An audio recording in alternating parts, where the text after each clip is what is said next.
player I've ever seen. Every Saturday, he'd pat the couch twice, count to 10, and I'd scramble behind it. Ready or not, here I come. He'd walk past 3 times with his feet inches from my face.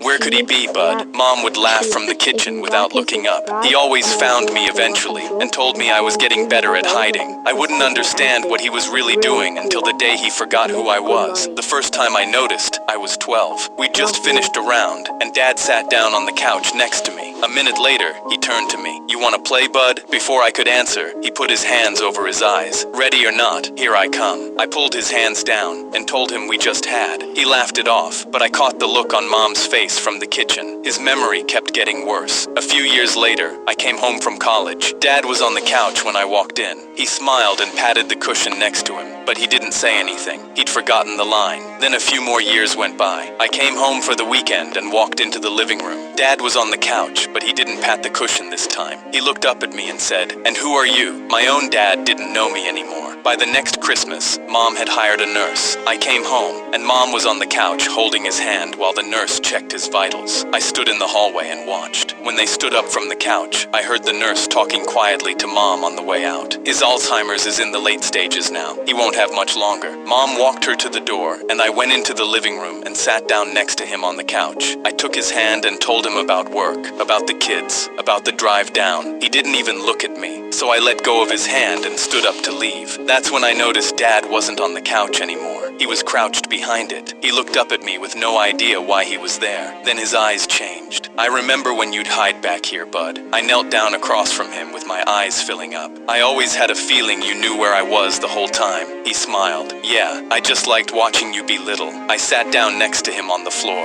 "I know. We stayed back there until the sun went down."